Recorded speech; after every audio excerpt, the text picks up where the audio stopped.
Welcome to the Greenfield Report with Henry R. Greenfield, your gateway to understanding today's geopolitical landscape. With 50 years of experience across 10 countries, Henry shares expert insights on world affairs, offering practical solutions and engaging guest perspectives. Dive into the Greenfield Report for lively discussions on the issues that matter. This is Henry R. Greenfield reporting from Europe, wondering if it is Taco Tuesday or Paper Tiger Wednesday, or does Donald J. Trump really have a plan? And is that plan to attack, to forget about his foreign policy defeats on every continent, and to turn to attacking his domestic foes, declaring them either enemies or the deep state or both? While the real enemies of the United States, like Putin, just do whatever they want. As yes, Trump did send troops, but not to support Ukraine, rather to attack his own citizens in the place Trump despises the most, Los Angeles, California. Over 2,000 National Guards, federalizing them for the first time in decades to quell a protest of an initially reported few hundred that turned out to be no more than actually a few dozen, according to CBS. And on top of that, Secretary of Defense Hegseth said he is ready to call in the Marines from a nearby Marine base. You might be a little shocked and ask, Defense Secretary Hegseth said, what? And for what? And why did he just say that? So is Trump's only plan to draw attention away from his foreign policy failures, his dramatic bromance blow up this week with Elon Musk that dominated the headlines for a few days, and reverse what is now incontrovertibly obvious to all non-Americans? And that is what I want to say to the Americans today, that this endless string of losing for Donald Trump and the United States since he has taken office 4 months ago in a blaze of glory, endless executive orders and promises, none of which he has kept internationally. Regardless of how Trump or his supporters or Fox, where he has plucked countless cabinet members and advisors, including Hegseth, or Project 2025, or the seemingly endless spin machine of bro podcasters or Christian evangelists, let's admit it, as the entire already knows, Trump is floundering on the international stage.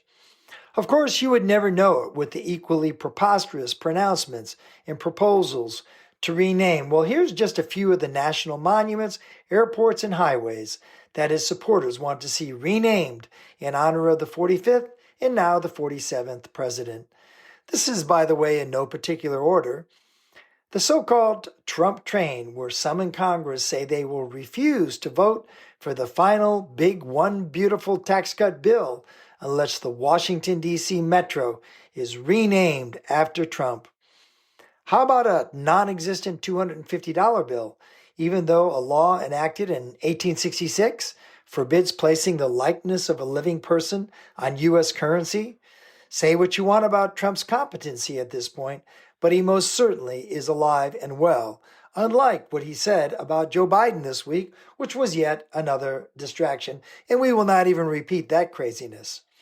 That, by the way, was after the first proposal for Trump, which was to replace Trump on the $100 note, where Ben Franklin has been for decades and decades, meaning all those jokes touting it's all about the Benjamins would have to change to, I've got a briefcase full of Donalds.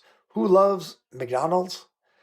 Then there are the airports like Dulles to be changed, of course, Mount Rushmore, which Kristi Noem gave Trump a bust of and then was promptly named Homeland Security Secretary, endless highways and dams, and my favorite, a new fighter jet, the F-47, in honor of the 47th president.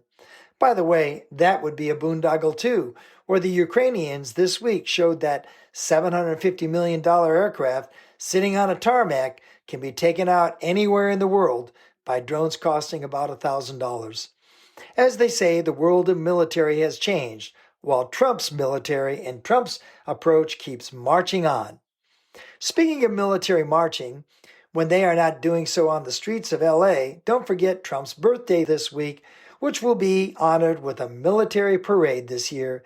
He says, of course, in honor of the birth of the U.S. Army 250 years ago. And it is also Flag Day, and his supporters are pushing for, you got it, to make it a national holiday. So many honors for such an accomplished man. This week has yet been another triumph of domestic policy for Trump. He got the House to approve his one big, beautiful bill enshrining $4 trillion extra in debt to be added to the ginormous $37 trillion deficit that is also approaching another $2 trillion a year in interest payments alone, as the interest rates cannot be dropped, according to Federal Reserve Chairman Powell, as Trump's erratic tariffs have upended the economy. Perhaps Trump can get some more names for some of these things, such as Trumpflation, or how about a Trumpflugration? But never mind. To be honest, he is winning domestically, as the domestic opposition is incredibly weak. The right-wing activist Supreme Court, which was a pet peeve of conservatives to stop before Trump, generally rules in his favor, including allowing Trump to deport, get this, 500,000 legal, I repeat, legal refugees back to their home countries where they fled from, including Venezuela, by the way, which could also mean, for many of them, certain death. Never mind, as Press Secretary Caroline Leavitt also sunnily puts it every time, it's all in a day's work. Still, the U.S. economy is slowly bottoming out from the 4 years of steady growth under Joe Biden, where the GDP, as we always remind you, increased 50% from 21 trillion US dollars to 30 trillion, smashing the anemic growth of China and leaving the no growth, or let's be honest, recessionary situation of Trump when he left and COVID in its wake. Yet Trump continues to have solid support, regardless of price changes, as inflation came in at a low 2.5%, the last of the Biden legacy, as every corporation in America and its 340 million people stocked up on everything from toilet paper to laptops in anticipation of the next round of up and downs, particularly with China, which is currently stuck at 30% on top of other selective tariffs, making it impossible to eat it, as Trump keeps telling Walmart and other corporations, with minimal competitive margins. Maybe we should pause for a moment and ask, well, what are the other 96% of the people in the world doing in response to all of the up and down and around Trump moves? And is it fair to really call him the taco, or Trump always backs down, or paper tiger, meaning a loud roar but no teeth, and certainly no bites presidents? Of course, if you are on the streets in LA right now, you wouldn't say it's no bite. You wouldn't say that if you lost your job in the federal government. And guess what? Now that Musk is gone, they're hiring people back in the thousands. Such incredible competency. Well, how can that be if Trump is triumphing even as the chairman of the Kennedy Center? Well, maybe they'll name that after him too. And still managing to get in a few rounds of golf this week, as in every week, or last night, once again, he was at the UFC fights, where he sat ringside with his entourage as Jared and Ivanka made a comeback along with Marco Rubio, while the crowd roared for Trump. All the while, the left rages on about corruption and the $400 million used 747 that will cost more than that to keep it up, which has been preposterously delivered already, and using, now I'm quoting, has been accepted by the Pentagon. Really? The Pentagon now accepts free $400 million old jets? Well, maybe they will get a write-off on their taxes. But then again, no one is going to be paying taxes anymore other than consumers, as Trump is cutting taxes, especially for the rich. You know, the consumers will be paying those import taxes, as in tariffs, or what is surely coming soon, a VAT or value-added tax, as Trump copies the Orban playbook, whose VAT, by the way, of 27% is among the highest in the world, and still Hungary only manages to achieve the worst economy in the European Union. Maybe Trump should just forget about it and declare himself to be president for life. According to his supporters, Trump has told Russia what to do. He controls the Gulf, which he has now renamed faithfully from the Persian Gulf to the Gulf of Arabia. You know, you have to do something for that free plane besides meeting with jihadists from Syria and wishing them well and Godspeed. Qatar, we love you, man. He is beating China and kicking out up to 1 million foreign students, costing the economy of the United States up to $80 billion per year. He has Harvard on the run, trying to win with death by 1,000 cuts, each worth hundreds of millions and now into the billions. Research in cancer and 100 other diseases have been halted, and PhD students are running for the exits.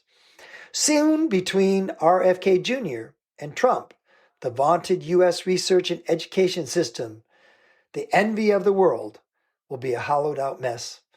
Hello, London. Hello, Paris. Hello, Rome. Hello, Shanghai. Hello, Toronto. Not far away, and the same town for former Harvard folks. And my favorite, Shenzhen, where tens of thousands of the 28 million that were trained by Apple over the years and their $55 billion a year that Apple put in, again, for over 20 years in investing in China, is really paying off for their shareholders, but, and in no particular order, has also done the following. Apple has helped create the Chinese electric vehicle industry. It has seeded all of its Chinese competitors who now have their own operating system, not Android, which Trump cut off in Trump 1.0 and will soon be the Chinese system, that is, the de facto operating system in the world for mobile phones and all other operating systems. And most of all, an untold number of Chinese scientists and engineers trained by Apple who are now leading the Chinese military into AI and new technology and is about to pass the United States. Hey, thanks Steve Jobs, and a special thanks to you, Tim Cook. I love my 401k, even if it does mean the end of the United States in the world as a military technology, mobile phones, hub, and wiping out the U.S. and European auto industry with low-cost EVs. So then why are Europeans, the Gulf states, Putin, Xi Jinping, Bibi Netanyahu, the Houthis of all people, and countless others ranging from Canada to Australia to Europe, all smiling? And what are they doing? Turning their backs on the United States and Trump? We'll say it isn't so. And as David Burks points out, the U.S. has all but lost its moral leadership via Musk and Doge. By eliminating USAID, where Brooks says, not me, but Brooks says, up to 500,000 have or are starving right now around the world due to canceling the food and other assistance, including vaccines, which will lead to the proliferation of diseases coming back, as they inevitably will do, to the United States. Thanks, RFK Jr. Nice to know you aren't just letting children die with a totally preventable outbreak of measles, but you are an equal opportunity purveyor with your friends Musk and others of preventable diseases around the world. To sum it up, it has been yet another busy week for Donald Trump. On the international side, unfortunately, it was a total failure, as while Ukraine took out the Russian long-range bombers, Trump's only contribution to the global right-wing autocracy was getting CPAC and Kristi Noem to scare Poland into voting for a right-wing boxer, as Trump threatened to cut off Poland if they did not vote for him. Back in the day, we would have called that meddling, but in the age of Trump, it's just, as Caroline Levitt would say, all in a day's work. Still, here we are 4.5 months now into Trump 2.0, and there's nothing but defeats and mocking of Trump everywhere around the world. And that's what's important for you Americans to know, and for the rest of the world to also understand. The rest of the world is literally moving on as Trump is out with his National Guard in LA, or arguing with Elon Musk, or trying to put through his giant tax cut. Putin, as an example, has completely thumbed his nose at Trump, knowing Trump would do nothing. Of course, the paper tiger, humiliating Trump time after time with no ceasefire, nothing but continued bombing of cities in Ukraine. Trump's surrogates lost every single election from Australia to Germany to France to the UK, and on it went. Except now, they've gotten a little bit more clever by sending out Kristi Noem. And Kristi stood up there, and she made it clear, if you don't vote for us in Poland, Donald Trump's going to cut you off. And the right-wing candidate, the boxer, barely eked out a victory. But let's be honest, everyone should know that Trump is getting more sophisticated in his meddling in elections, a la the Russian approach around the world. The Gulf states got Trump to give them everything they wanted, which we've already talked about. And in return, Trump got a free plane. Saudi will now be an AI crypto capital. But guess who will be in control? Prince MBS. He will control that and not Trump. And Trump, of course, has given him the latest military hardware. Well, control that one, baby, because Trump, MBS is in charge, not you. Bibi Netanyahu in Israel has totally ignored Trump and keeps grinding up Gaza with no real progress except to starve the people of Gaza. And even this week, when they let in some aid, horrific scene came out where refugees were shot down by Israelis who said that they had gotten out of line. Well, speaking of starving, Trump, Musk, and Doge, as we mentioned, blew up USAID. What else is happening in Africa? Well, speaking of South Africa, the White House is no longer a go-to place as everyone is avoiding it to make sure Trump doesn't use it to lie about your country. Just this week, when Trump had Chancellor Merz in, it happened to be on D-Day, 81 years after, and Trump made a comment that can only be regarded as beyond callous. He said to Chancellor Merz, "Well, that was not a very good day for your side." Are you kidding me? 80 years later, Merz, the chancellor of a free Germany with no Nazi present for over 80 years, and he's bringing it up and trying to rub it in his face. This is the kind of way that Trump ambushes people in the White House. What about China? There was that all-out trade war. Then not. Now a war on Chinese students and other foreign students who bring in that estimated $80 billion. No worries, I guess let them go to Oxford. And trust me, a very close personal friend who runs a huge American high school system in China, which was completely focused on getting the best and the brightest into U.S. university, now is redirecting them to the UK and anywhere but the United States. Folks, the brain drain is on. And then there's China and, of course, the ongoing tariffs. Trump for a moment seemed to get it and was slightly ahead of the game. But now he has needlessly upset the Chinese and off with more export controls as he can't get enough rare earths. So the fight is on. Trump just the other day said, after a 90-minute phone call with Xi Jinping, that the rare earths would now be once again delivered to the U.S. And don't forget, it's not the fact that there are these rare earths. It is the processing of the rare earths that China controls. Up to 90% of the processing of rare earths, of which small trace amounts, but sometimes larger amounts, as in up to 200 pounds of various rare earths are used in those fighter jets, are controlled by China. And there is no plan by Trump to have those rare earths refined in the United States because it is very expensive. So who's losing? Once again, it's Mr. and Mrs. MAGA. Well, by the way, speaking of brain drain, every country from Canada to France to Germany to Australia, all allies or former allies, are all making direct pitches for U.S. academics and students to escape the United States. And those exports, well, the Europeans figured it out. On previous episodes of the Greenfield Report, we covered in detail with experts on disproving the lies ranging from the Euro's successful green supply chain strategy to finding alternative markets to the United States, which, by the way, the Chinese are also finding those alternative markets, which are primarily in Europe. Again, speaking of Germany, Germany now has more foreign direct investment, that famous FDI that Biden won on every year, than the United States. And don't forget, Germany had a flat economy until Trump came along.